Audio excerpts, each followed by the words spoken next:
Hi, everybody, and welcome back to the North Carolina Sports Network and this new look version of the David Glenn Show. Thank you for being with us here in late September as football season, college and pro, continues to dominate the headlines. Major League Baseball is entering the final full week of its regular season. NASCAR's playoffs are down to a dozen drivers. The National Hockey League's preseason is officially underway with your Carolina Hurricanes among the NHL's favorites this time around. The Ryder Cup of Golf, one of my favorite events in all of sports, is almost here. The National Basketball Association's preseason is just a couple weeks away. And another of our favorite pursuits, college basketball, is just a month out from the Atlantic Coast Conference's annual media extravaganza in Charlotte, where John Shire's Duke team and Hubert Davis's UNC squad are expected to be among the favorites. We'll also catch up then with, among many others, Kevin Keatts of NC State, Steve Forbes of Wake Forest, Tony Bennett of UVA, and others while we're at that big event in Charlotte, of course. Right now in our state, there is a lot more good news in the college football ranks than there is in the NFL, where the Carolina Panthers are off to an ugly 0-2 start during the brand new Frank Reich, Bryce Young era. I say ugly because Reich is a longtime offensive guru, and the Panthers traded up to take Young, the former Alabama quarterback and Heisman Trophy winner, with the number 1 overall pick in this year's NFL draft. Yet Carolina, while as expected, pretty solid on defense so far, looks like one of the most impotent offensive teams in the league and is already 2 full games behind the 2-0 Falcons, 2-0 Saints, and 2-0 Buccaneers in the NFC South. The 0-2 Panthers visit the 1-1 Seattle Seahawks on Sunday. More on the NFL a bit later. Meanwhile, in college football, Duke, UNC, and Wake Forest are all 3-0. NC State's only losses to a top 10 Notre Dame team, and the Atlantic Coast Conference has winning head-to-head records against both the Big Ten and the Southeastern Conference, the 2 leagues that are running away from everyone else financially, but certainly do not always win big on the gridiron, especially in the Big Ten's case. So far this season, the ACC is 4-2 head-to-head against the mighty SEC and 4-3 against the Big Ten. Those victories include Florida State over LSU, North Carolina over South Carolina, Miami over Texas A&M, Wake Forest over Vanderbilt, UNC over Minnesota, Duke over Northwestern, Louisville over Indiana, and Syracuse over Purdue. Just to put the Duke-Carolina-Wake football combination in perspective, since the creation of the ACC in 1953, the only 2 times that all 3 of those football programs started 3-0 were last year and this year. That is it. That is the entire list over 71 years. Remember, 2022 also marked the first time ever that the Big 4 schools, as many call them, Carolina, Duke, State, and Wake, all made bowl games in the same season. And that, of course, looks like it has a great chance of happening again this year. Isn't it so much more fun when our in-state football teams remain relevant into October and sometimes even into November, December, or beyond? No doubt about it. As we explore a variety of topics on today's show, we also have a special guest, and he comes from one of those best stories in all of college football, which is one of the themes of today's show. Our 6'3", 305-pound visitor also happens to be a standout on the field, in the classroom, and in the community, a relatively rare trifecta that we've always tried to celebrate in our 30-plus years here covering college sports especially. Duke defensive tackle DeWayne Carter offers a fascinating story. In more than 100 years of Duke football, DeWayne is the only player ever to be voted a team captain by his teammates 3 times. He's already a 2-time All-ACC player on the field, a regular member of the ACC's academic honor roll in the classroom, and an impactful presence in the community. This year's Blue Devils, of course, are 3-0. They beat a highly ranked Clemson team on Labor Day night. They are now number 18 in the national polls themselves, and they have a chance to post one of the best seasons in modern Duke football history. That is not an exaggeration. Since 1962, the Devils have finished in the national top 25 only a single time, and that was now a full decade ago, back in 2013. Duke's second-year leader, Mike Elko, last year's ACC Coach of the Year, and Duke quarterback Riley Leonard, a fun personality and one of the best quarterbacks in the conference, were among our guests here on the David Glenn Show last month. We look forward to DeWayne Carter's visit with us here shortly on the North Carolina Sports Network. With those college football guests in mind, please remember that our often very personal one-on-one chats with Dabo Sweeney of Clemson, Dave Doran of NC State, Dave Clawson of Wake Forest, Sean Clark of Appalachian State, Mike Houston of East Carolina, and even college football legends such as Lou Holtz, Steve Spurrier, Rod Broadway, Dino Hackett, and others are available at both our YouTube channel and our website, easy to remember name, ncsportsnetwork.com. UNC's Mack Brown, a college football Hall of Famer and a national championship coach, who's been a guest on my various platforms dozens of times over the last 36 years. Believe it or not, I'm one of the few media members who covered both Mack's introductory press conference at Chapel Hill back in December of 1987 and his second introductory press conference in November 2018. Mack also has promised to join our show one more time soon. As we settle in with DeWayne Carter of Duke, quick thanks to our sponsors, without whom we wouldn't be here with you today. The North Carolina Pork Council, the foundational partner of the new North Carolina Sports Network. Did you know that the pork industry contributes more than $10 billion per year to our state's economy and supports more than 44,000 jobs? XL Moving and Storage, celebrating their 25th anniversary this year, and as an Allied Van Lines agent, can help you with your moving and storage needs here in North Carolina and around the world.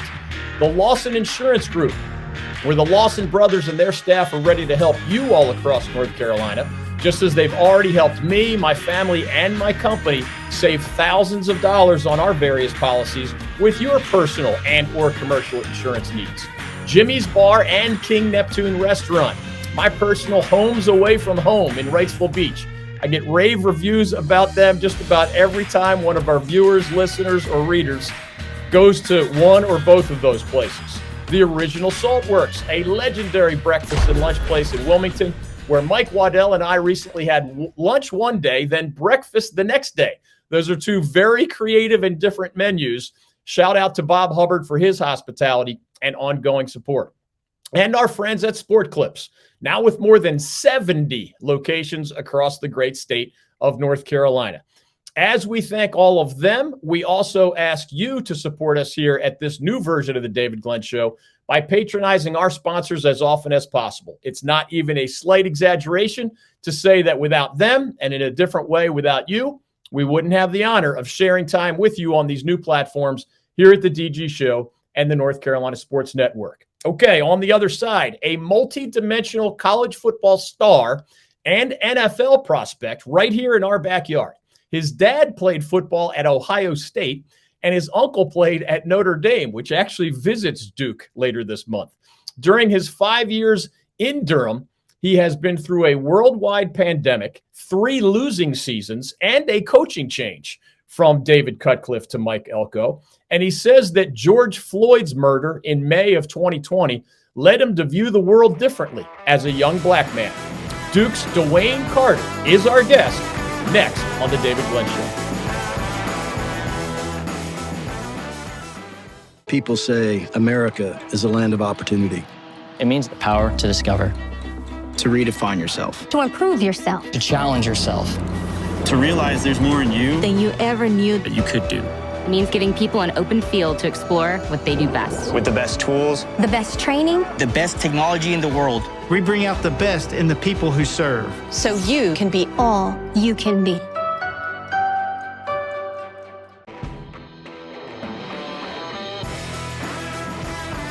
Our next guest is the only 3-time captain in Duke football history and one of the leaders on and off the field for the 3-0 Blue Devils, who have already beaten a highly ranked Clemson team, are now number 18 in the national polls themselves, and have a chance to post one of the best seasons in modern Duke football history.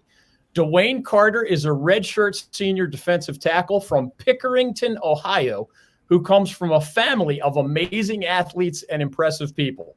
He's in his 3rd year as a starter for the Devils, and he's expected to receive All-ACC honors for the 3rd year in a row. He's also a regular member of the ACC's academic honor roll and very active with various charitable, community, and educational organizations on the Duke campus and in the Durham area.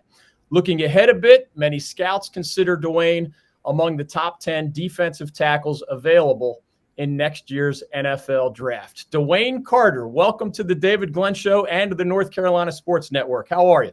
Wow, I'm great, man. I don't know if I'm really worthy of all that great introduction you just gave me, but I'm excited to be here.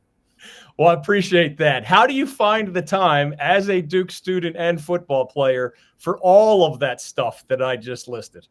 Yeah, honestly, so one of the biggest philosophies I learned when I was younger, from my family was you make time for what you think is important and you make time for your priorities. And one thing about me, I pride myself on not being just a football player. I pride myself on being more than a football player, that corny cliche, like more than an athlete, but it's so true, especially in my world. So I make time for anything I can. We have a lot of listeners who aren't necessarily watching us right now. So I'm going to describe you as the 6'3", 300-plus pounder. I've stood next to you, so I have a sense of that size and those dimensions. But if I remember correctly, you were recruited by both what some call the academic schools, not just Duke, but, Northwestern and Notre Dame and Boston College and others.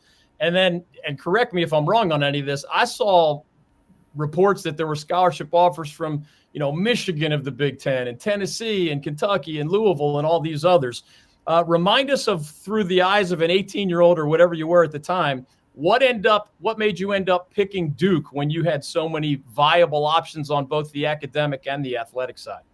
Yeah, great question. So in recruiting out of high school, I was very blessed. I really had my choice at the end of the day where I wanted to go. And it came down to me, like I talked about earlier, a little bit about priorities, right? So my priority was to get the best education possible. And throughout my 5 years now, to maximize and, get everything out of a university. And oftentimes a lot of football student athletes go through college, and once they're done playing ball, they're lost and they don't really have a legit degree. They didn't really take their schoolwork seriously, their education seriously, and they're kind of lost. So that was a really big thing for me. So kind of when I came down to Duke on my first visit, I think it was March 2017. I just dated myself a little bit, my fifth year. So, but March 2017, I remember coming down, and Coach Cutcliffe and his staff and everybody else were great. And I immediately fell in love with the campus, the people, from the future teammates to the coaching staff to the academic deans, coordinators, whoever it may be. Like, I just knew this was where I was supposed to be.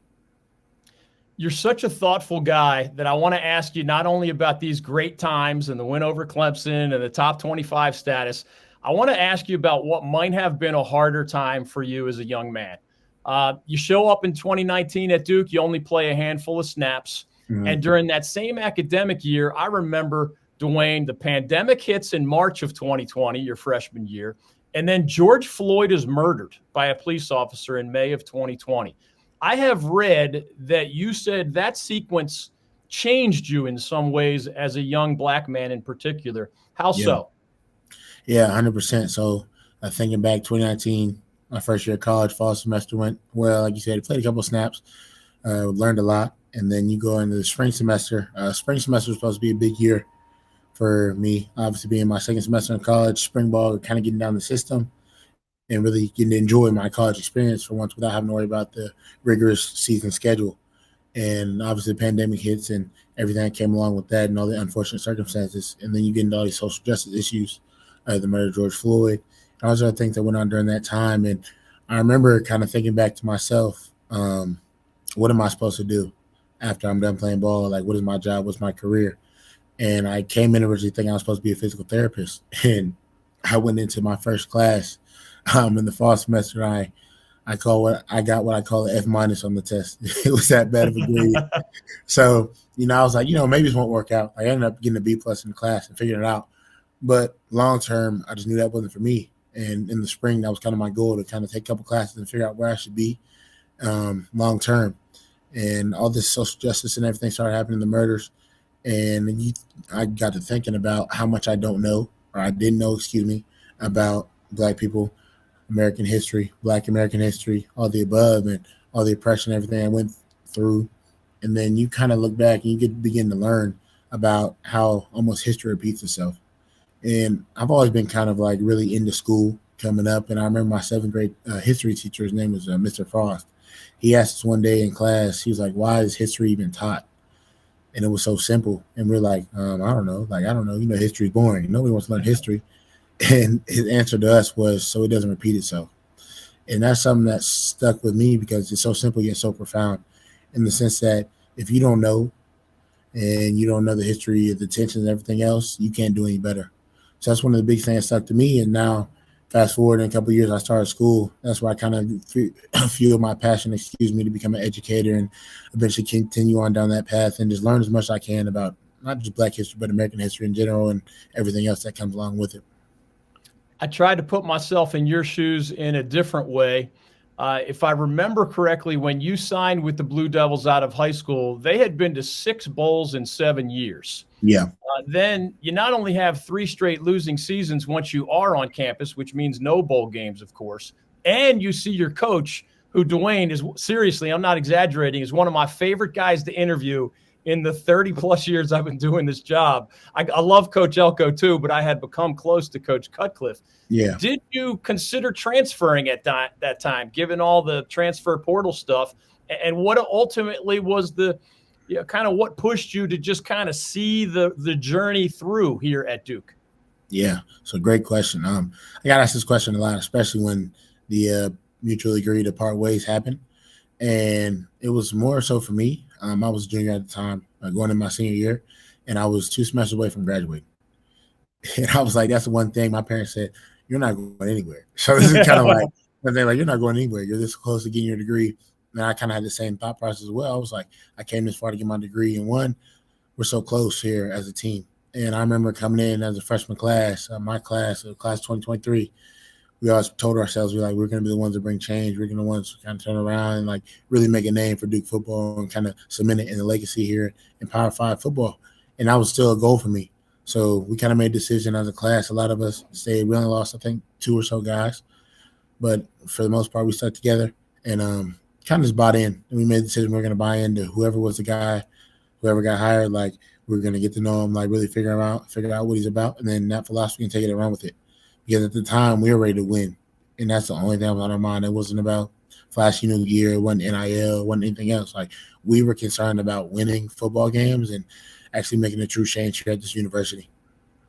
And just to refresh everybody's mind, after those 3 losing seasons and the coaching change, remember, Duke went 9-4 last year and is off to a great start again this year. Mike Elko, we know, was the ACC Coach of the Year. I don't know if you saw this stat, but he has the best 16-game start. He's 12 wins and 4 losses through 16 games in more than 100 years of Duke football, of any coach in that whole time, which just sounds crazy to me. From your perspective as one of his guys, even if you were going to stay at Duke either way, what does make Coach Mike Elko special? Yeah, so it's funny. Coach Elko, I remember one of my first conversations I ever had with him.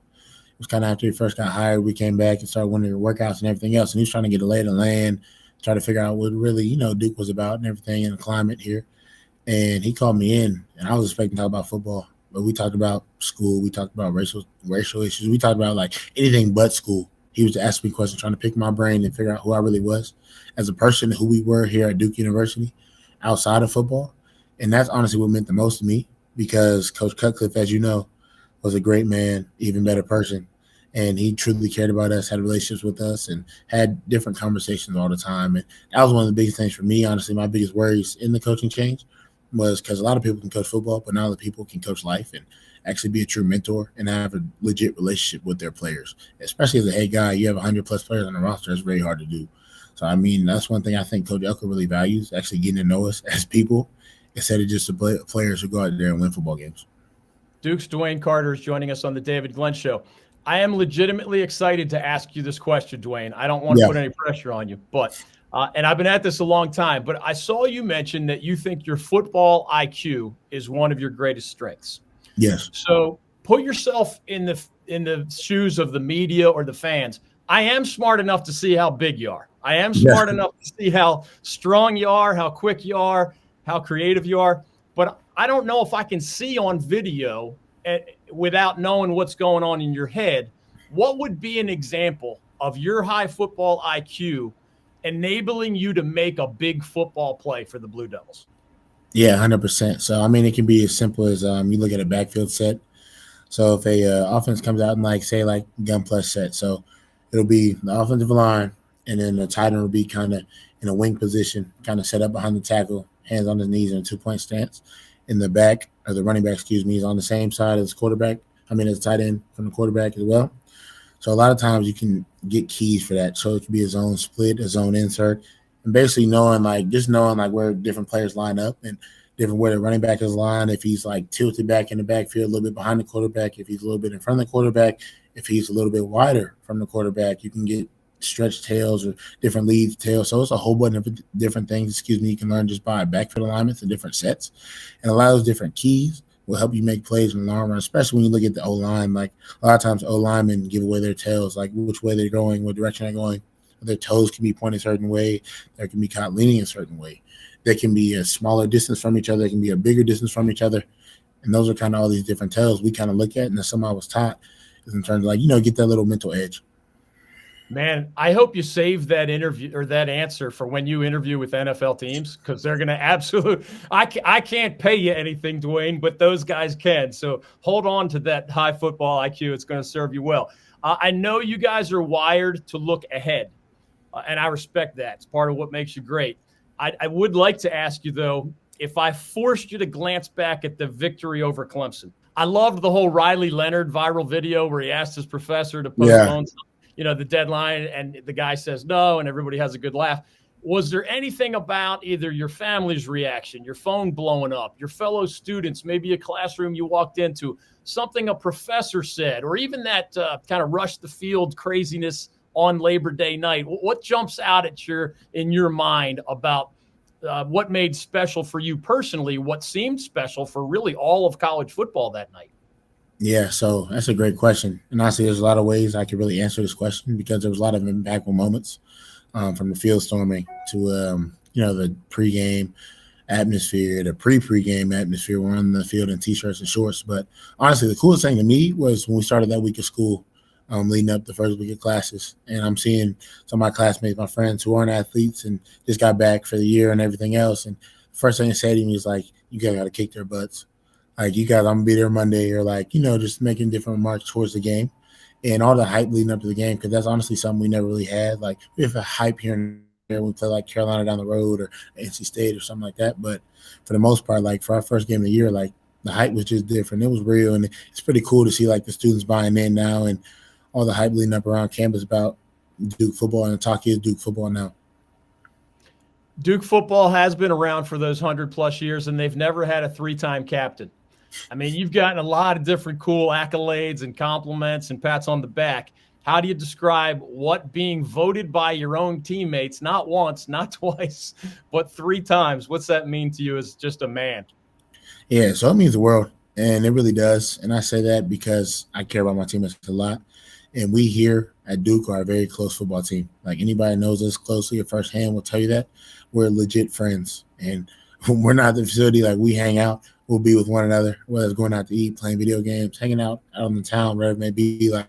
We're always together. There's always at least 2 of us together at the least. So it's funny. We work really closely together, and it's a really genuine relationship. So knowing they really believe in me and buy into what I try to showcase every day, because as myself, I view myself as a leader who leads by action. A lot of people say I probably talk a lot, so a lot of people say a vocal leader, but I try to do my best, to model the behavior that I feel like the coaches will want. I feel like our culture should be, and I try to do it every single day, whether it's a winter workout somewhere else, wherever it may be.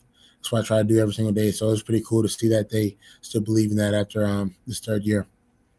I don't want to put any incorrect words in your mouth, but I remember you making a reference in an interview earlier this season about how sometimes young people that you're working with in the community are surprised when they learn that someone who looks like them is this accomplished academic and athletic guy at a place like Duke University. Yeah. Just paint that picture for us, because I'm not sure those who love college football games on Saturday have a full understanding of the impacts that you guys can make way beyond football. Yeah, 100%. So representation, is very important. I'm in all communities, but specifically, especially in the Durham community, it's a lot of minority populations. There's a lot of diversity. So we go in these schools, and a lot of times Duke is painted as just the primarily white institution, the PWI. So a lot of times, like a lot of young kids I'll be around, they'll be like, oh my gosh, I didn't know this. And honestly, you're viewed like as a superhero, right?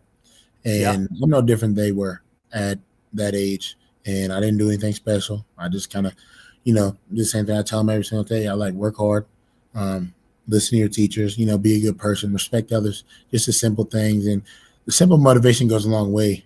We had a story actually, I think broke either right before the season or during camp by one of my teammates by the name of Anthony Nelson. It was just a simple, after a game, I believe it was North Carolina A&T last year. He told this kid, you can do it, just work hard, keep your grades up. And then the kid shows up, I think it was a spring game or one of our practices, and tells Anthony he got straight A's, everything else. Like he's working really hard at football. And it was just something so simple. And I remember Anthony was like, he probably didn't think much of it, but he was just doing the right thing. And actually, kind of buying into a kid who looks up to you. And so that was just very important to see, that means a lot. And I believe the most important thing you can give to somebody is your time and your genuine attitude and affection in a way that is like you actually care about them. Not as superficial, like I'm here because my school forced me to, but I'm here because I want to be here and I want to get to know you and I want to learn with you. That's great stuff. As we thank you for your time and we let you go, 2 quick questions. One is, I thought the original plan for you at Duke was to try to play both football and baseball. Yeah. And as a former baseball pitcher, I'm just picturing this 6'3", 300-pounder stepping into the batter's box. Maybe I'm glad you didn't go to baseball, at least if I was still pitching. But the other part, and hit us with that answer as you go, but the other part is our main sponsor here at the David Glenn Show is the North Carolina pork industry. Yeah. So you know how barbecue is a big deal here? I don't know if you're kind of learned enough on this to know like Eastern barbecue versus Western barbecue versus the other variations. But if you have a favorite pork product, I mean, what pork chops, bacon, one of the types of barbecue, lay that on us as well. Of course. So we'll start baseball-wise. Baseball is really my first love. Still is probably my favorite sport to this day. And that's honestly the sport I put the most work into. I was training for baseball year-round. I played the travel ball circuit, like traveling around. My parents took me everywhere to play. I was really bought in, and that was a big piece of my recruiting as well. I would talk to school, be like, what I have the opportunity to play both. And they connect me with different coaches. And then, I send my hitting videos, my film, my statistics, whatever it may be, like to give myself a chance. And I came to Duke. Part of my visit was with Coach Cutt, but then I got to go over and talk to Coach Pollard and his staff and kind of map out a plan and say, like, I could really do this. So I get to know the guys a little bit. Like in the summer when we first got here, actually, with the rest of the baseball class that came in, we'd be hitting BP and stuff in the summer, like at night and the evenings on the field, stuff like that. But it definitely was a possibility for me until the pandemic hit. So I had to make a choice because we came back, I believe it was July 12th, to start the football season. So I was behind football-wise, baseball-wise, everything else. So it's kind of like, make a choice on either split your energy or kind of put all your eggs in one basket and try to, excel and maximize football to the best of your abilities, and which I decided to do because also it'd be hard to come back and hit a curveball throwing at 85 miles an hour. Yeah, right.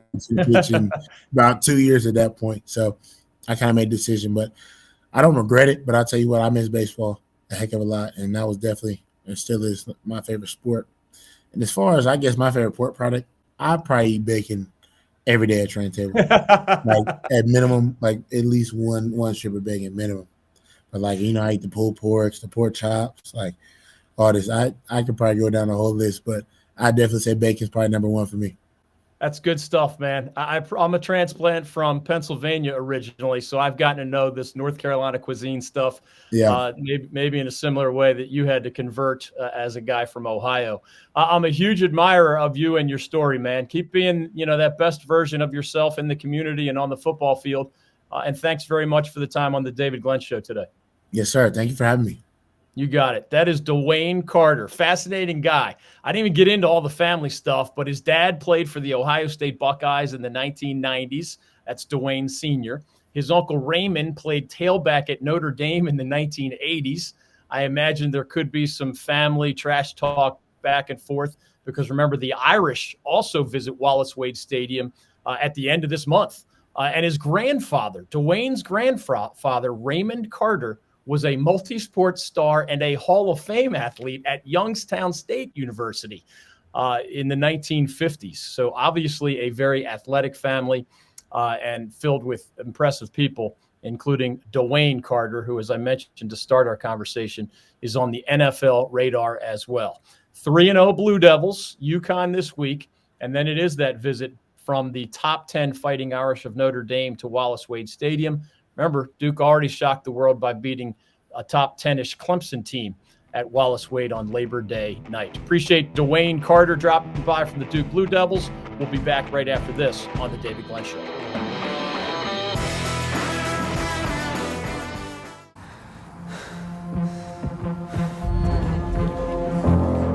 I wasn't born a leader. It wasn't given to me. I couldn't buy it. How'd I get here? I decided. I decided. I decided. I decided. Decide to lead as an Army officer.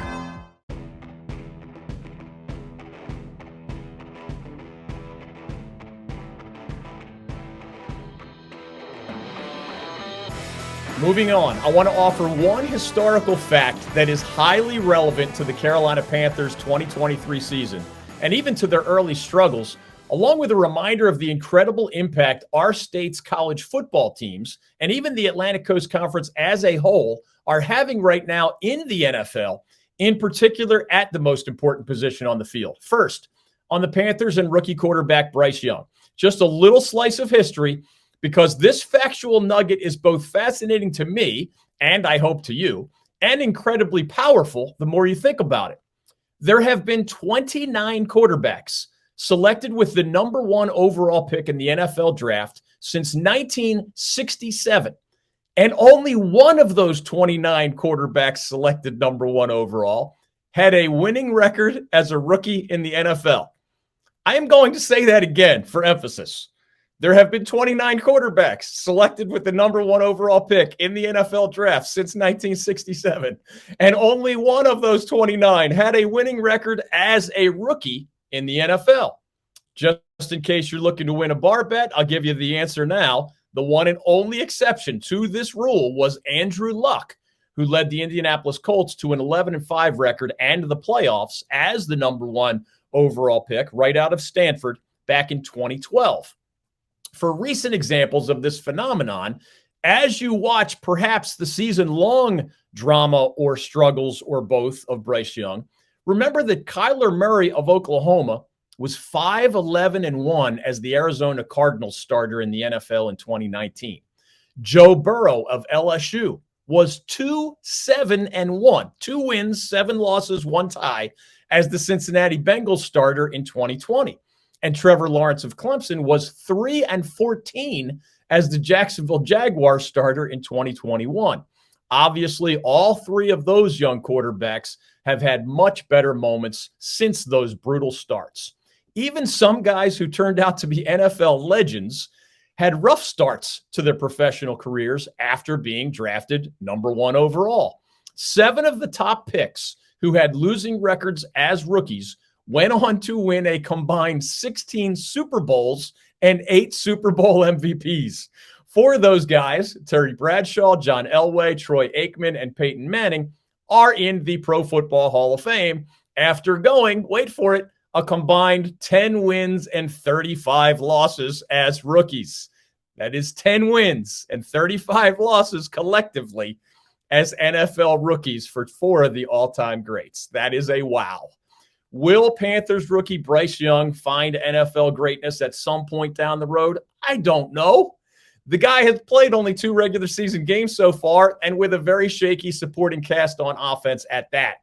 What I do know is that many of the greatest quarterbacks of all time, and a lot of other good quarterbacks, had truly horrendous starts to their professional careers. And that is something for all the smart, level-headed people that my audience is famous for to keep in mind for perspective as the Panthers 2023 season moves along.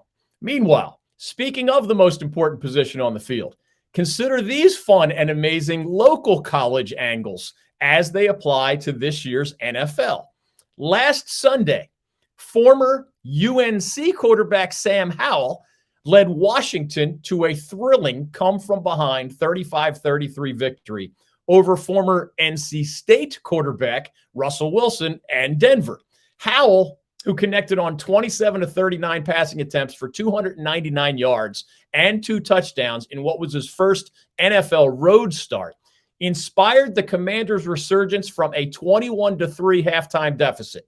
In the history of a Washington football franchise whose roots date to 1932, only a 21-point comeback victory in 1990 was bigger than what Sam Howell led just last week. Wilson, who connected on 18 of 32 passing attempts for 308 yards, 3 TDs, and an interception, also ran 6 times for a team-high 56 yards, and he connected on a shocking 50-yard Hail Mary pass on the final play of regulation. Now, Wilson and the Broncos failed to convert their 2-point attempt, so Washington got the win. Denver's 18-point blown lead tied for their 4th largest at home in franchise history. These are record-setting stories. On that same Sunday afternoon, just last weekend, former Duke quarterback Daniel Jones rallied the New York Giants from a 21-point third-quarter deficit to stun Arizona 31-28. It was the Giants' biggest comeback win since a 21-point rally in 1949, and it was the Cardinals' worst blown lead since 2011. Howell, Wilson, and Jones combine with 4 other former ACC products: Lamar Jackson of the Ravens, Trevor Lawrence of the Jaguars, Kenny Pickett of the Steelers, and Deshaun Watson of the Browns, all starters in the NFL right now, of course, all played in the ACC, to give the Atlantic Coast Conference the second most starting quarterbacks in the NFL this season with 7, behind only the Southeastern Conference with 9. Put differently, and this sounds crazy, but current members of the ACC and the SEC have produced half of this year's NFL starting quarterbacks, meaning 16 out of the 32. Now, one of the quarterbacks included in that SEC number, just for those who love attention to detail as I do, former Texas A&M star Ryan Tannehill, starter for the Tennessee Titans. He actually played in the Big 12 before the A&M Aggies jumped to the SEC, but obviously he is from a school that is now in the SEC, so that's why I counted it that way. Again, ACC plus SEC equals 50% of the NFL starting quarterbacks. That's just incredible. Those 2 leagues, by the way, are the only college conferences that have 6 different schools represented in the NFL's current starting QB ranks. Again, it's not just one school. The ACC schools represented are Clemson with Trevor Lawrence and Deshaun Watson, Duke with Daniel Jones, Louisville with Lamar Jackson, Carolina with Sam Howell, NC State with Russell Wilson. I know he finished at Wisconsin, but I'm counting him as a Wolfpack guy because he was there longer, and Pitt with Kenny Pickett of the Steelers. The SEC schools represented are Alabama by 4 guys, Florida, Georgia, LSU, Mississippi State, and Texas A&M. For that complete list of NFL starting quarterbacks and their college affiliations, please check out my recent article at ncsportsnetwork.com. You may be very surprised and impressed, or both, at some of the details. 2 quick postscripts. The NFL's 32 depth charts at QB also have 6 products of current ACC schools as their second-string quarterbacks. You have Teddy Bridgewater, formerly of Louisville, now with the Detroit Lions. Jacoby Brissett, formerly of NC State, now with the Colts. Nathan Peterman, formerly of Pitt, now with the Bears. Tyrod Taylor, Virginia Tech product, now with the New York Giants. Mitch Trubisky, former Tar Heel, now with the Steelers. And Jameis Winston, famously of Florida State, now with the New Orleans Saints. Among those NFL backups, by the way, all but Bridgewater, who represented the Louisville Cardinals when they were actually in 2 different leagues prior to joining the ACC. The rest of those backups did play in the Atlantic Coast Conference. Finally, Broncos backup quarterback Jarrett Stidham was mentored at Auburn by Chip Lindsey, who is now Drake May's offensive coordinator at Carolina. May, of course, is considered one of the top QB prospects in the 2024 NFL draft. Moving on the other side, a look ahead in the world of college football, including my 3 to see games both nationally and here closer to home on this week's Gridiron schedule, which looks like the best slate of big-time matchups so far this season. We'll be back right after this.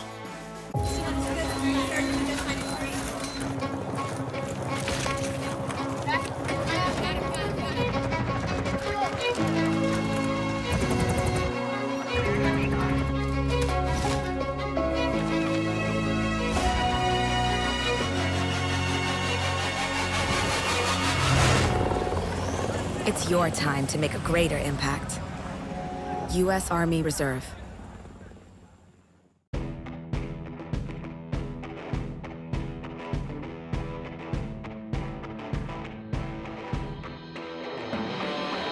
As we encourage you to check out our weekly Old North State Tailgate podcast, which drops every Friday night or Saturday morning during college football season and allows for a deeper dive into both last weekend's results and this weekend's upcoming action, we move on to one of our weekly features, which I call 3 to See, meaning 3 games that rank among those most worth watching this weekend in college football, with, of course, a heavy dose of state of North Carolina and ACC angles, as you might guess or expect.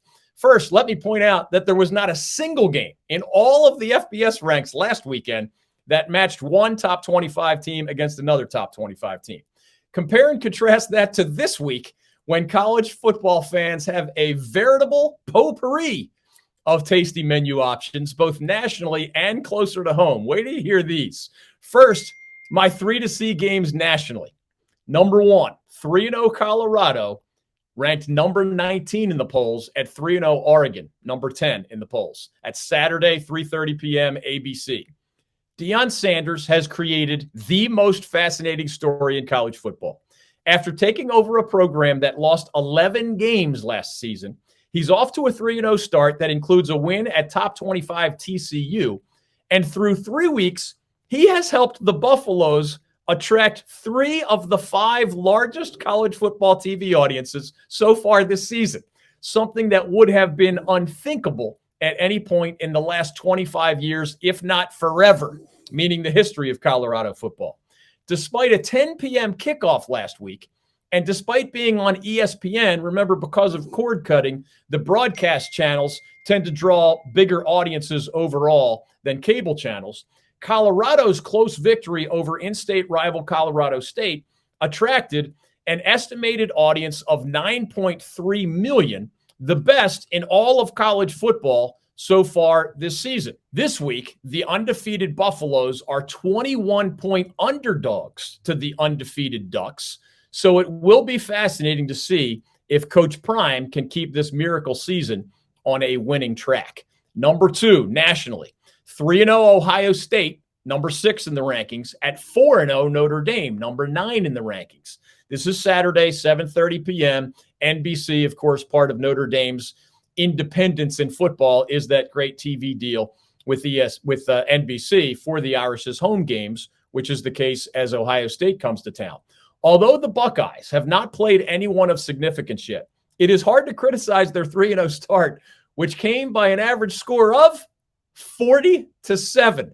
40-7. Similarly, led by Wake Forest transfer Sam Hartman at quarterback, the Irish have dominated their first 4 opponents, including a solid NC State team, by an average score of 46-12.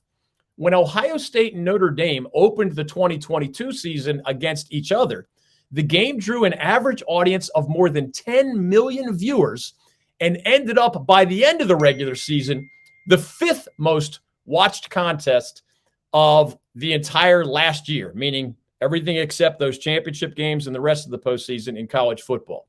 This year's matchup, a primetime game on NBC, could draw a similarly huge number, especially if, like last year, it ends up being a close game.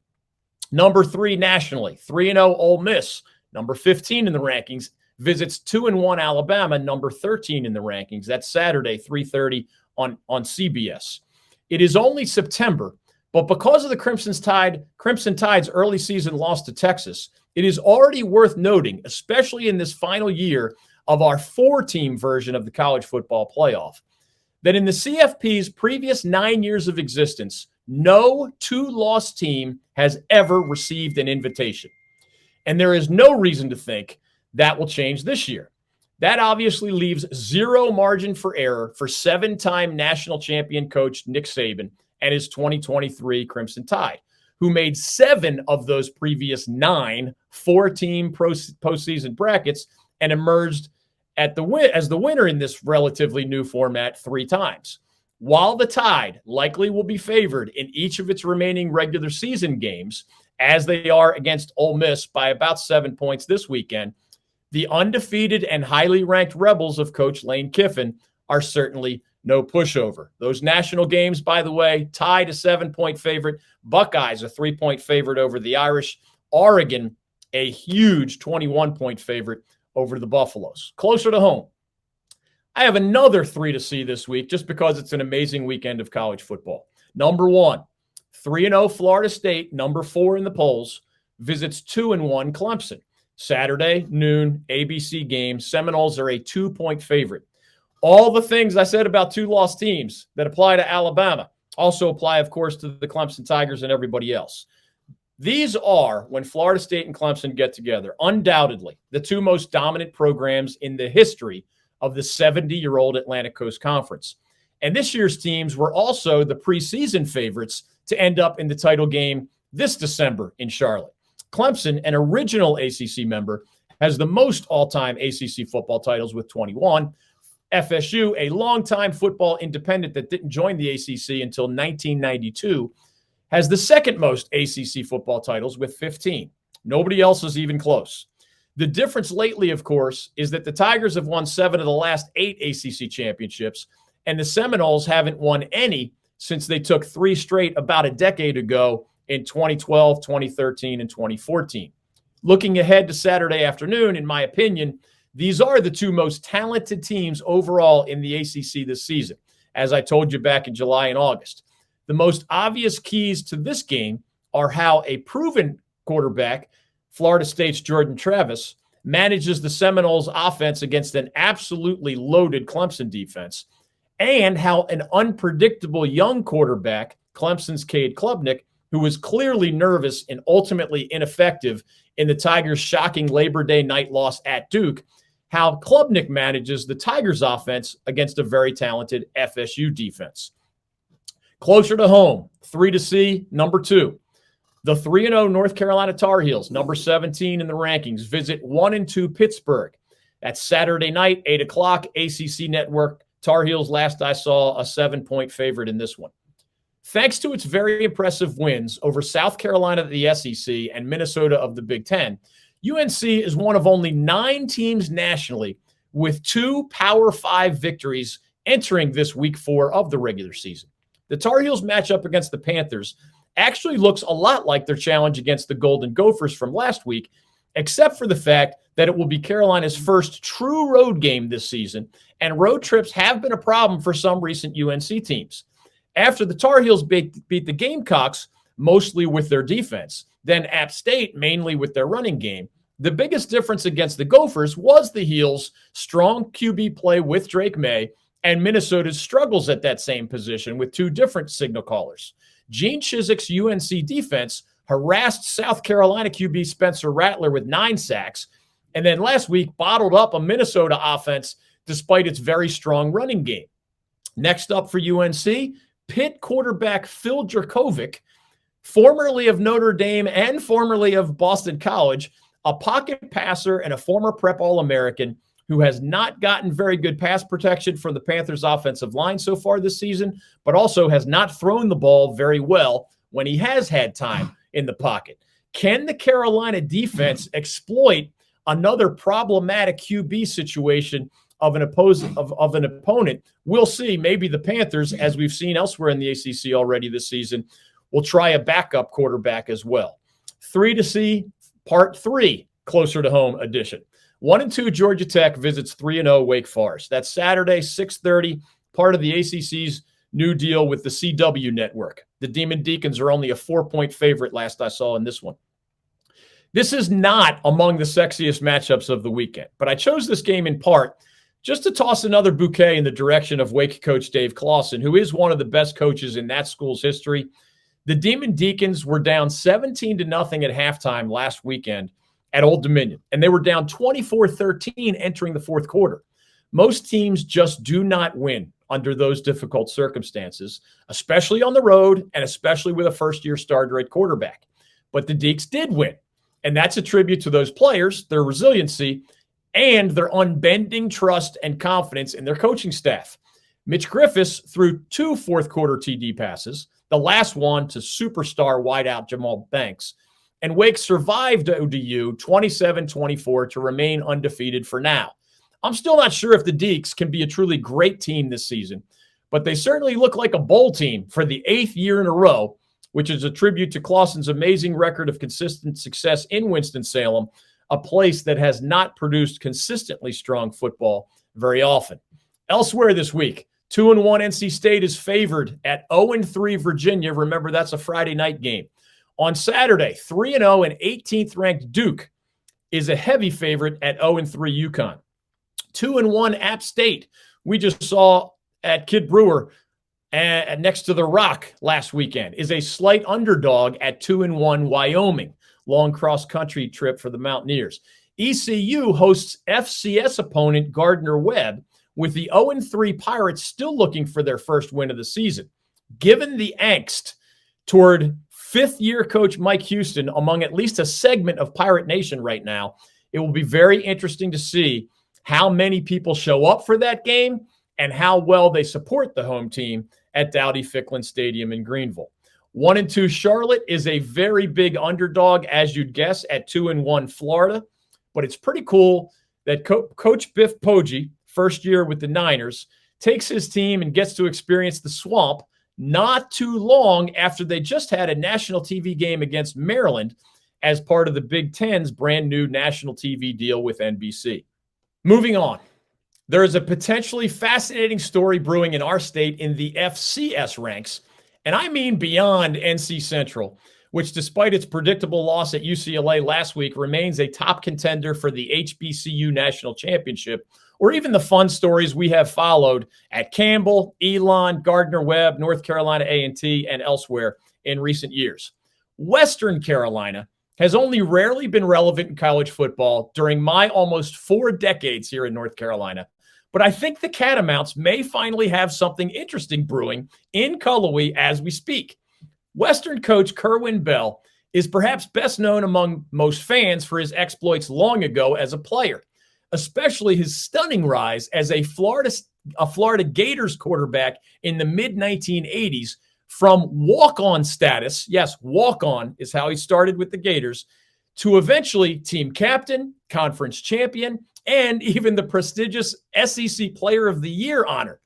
He also played 13 years of professional football as a quarterback, including several stops in the NFL and the Canadian Football League.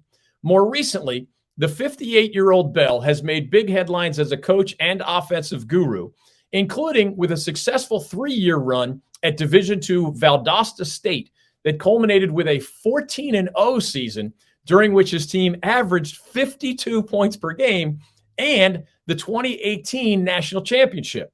Charlie Strong was then the head coach at South Florida, hired Bell as the Bulls offensive coordinator, but that entire USF staff was dismissed after the 2019 season, and then Kerwin Bell was out of coaching entirely during the COVID-complicated 2020 season. He was hired at Western in April of 2021, and he now has the Catamounts off to an exciting 2-1 start and appears to have a legitimate chance at posting back-to-back winning seasons.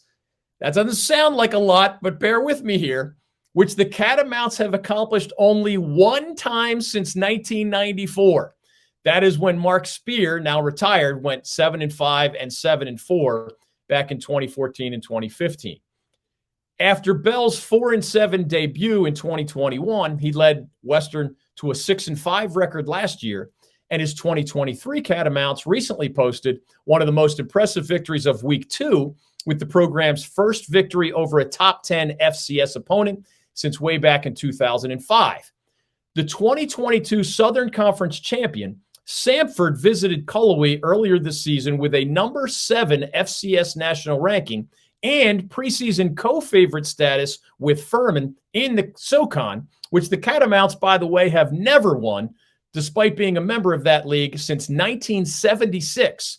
Western absolutely dominated the Samford game, winning 30-7, holding the Bulldogs to only 46 yards on 23 rushing attempts, and sacking Samford's quarterback, who was last year's SoCon Offensive Player of the Year, 6 times. Last week, Western followed up that win with a 27-24 come-from-behind road victory over Eastern Kentucky. While the Catamounts have a solid nucleus of proven upperclassmen, this season, their biggest stars in the big win over Samford were Bell's own recruits. Sophomore quarterback Cole Gonzalez, sophomore running back Desmond Reed, sophomore wide receiver and return man A.J. Colombo. Both Gonzalez and Reed are among a whopping 43 Western Carolina football players from Kerwin Bell's home state of Florida, which is known for its top-level high school football and where Bell, of course, has countless connections from throughout his childhood, his playing days, and his various coaching stops. I know it's still early, but the Catamounts of Western Carolina are worth keeping an eye on for the first time in a long time. As we come down the stretch on today's program, a quick note about our brand new Old North State Tailgate and Traveling Sports Circus, which already has had 5 tour stops in Cary, Wrightsville Beach, Charlotte, Greensboro, and Boone. Quick shout out to Mountaineers head coach Sean Clark, plus Joey Jones and Brett Strelo of App State's Media Relations Department, among others, for their amazing hospitality and spirit of cooperation in Boone, where Mike Waddell and I met probably 1,000 fans just talking football and sometimes throwing footballs during our 3 hours right there next to the famous rock, immediately outside Kid Brewer Stadium, leading up to that matchup between App State and visiting ECU. Mike is actually taking our circus this week to one of his favorite longtime traditions, the places in North Carolina where a specific high school football game really matters a lot to a lot of people in a local community. Mike will be at the Starmount Mount Airy game on Friday night at Mount Airy, which, if you don't know, is way up there near the Virginia border, northwest of Winston-Salem. Next week, we'll be back in the college football ranks for a rare tailgate tour doubleheader. We'll be at Backyard Bistro, our longtime partners right across the street from Carter Finley Stadium, in the hours leading up to that Friday night national TV matchup between Louisville and NC State. Then we'll be right back at it at Elon University, another of our favorite stops historically over this last decade or so, as Coach Tony Trisciani and the Phoenix host William and Mary, which is a top 5 team in the FCS ranks right now. For more details on those tour stops and the rest of our 2023 schedule, which truly is taking us from the beach to the mountains and most other places you'd like to visit in between, please follow us on Twitter. That handle is at ONS Tailgate, representing Old North State Tailgate, at ONS Tailgate, and visit our website too, ncsportsnetwork.com. One last thing, and I know this is a weekly reminder, but it's important. Please subscribe to our official YouTube channel. It's free, and you might win cool stuff. Also, our Instagram and Twitter accounts here at the North Carolina Sports Network. Our social handle is at the NC Sports Net, at the NC Sports Net, YouTube, Twitter, Instagram, and otherwise. When you subscribe to our YouTube channel, again, it's free, and it's as easy as clicking the subscribe button next to the video box where you often see me, or maybe you're seeing me right now. You are automatically eligible for very cool prizes, including free tickets to upcoming college and pro sporting events. You can pick a Panthers game, a Hurricanes game, a Hornets game, a NASCAR event, or free concert tickets. We've already taken 2 viewers to a concert in the Wilmington area. My wife, the lovely and talented Maria, and I. Could be free rounds of golf, could be free dinners at some of North Carolina's best restaurants, maybe King Neptune right there in Wrightsville Beach. We're going to be randomly drawing new winners when we hit 750 YouTube subscribers, and again at 1,000. Now, we expect to hit 750 really, really soon. So please subscribe today if you have not done so already. Remember, whether you're subscriber number 1 way back when we started not too long ago, or you're number 1,000 or 2,000, you remain eligible for all of the prizes that we give out in the coming weeks, months, and years. Okay, that'll do it for today's edition of the program. The David Glenn Show is an exclusive production of the North Carolina Sports Network. Executive producer and today's technical director, Mike Waddell, with an assist from J.R. Quitman. The founding partner of NCSN is the North Carolina Pork Council. Thanks again for being with us, everybody. Have a great week. We'll see you next time.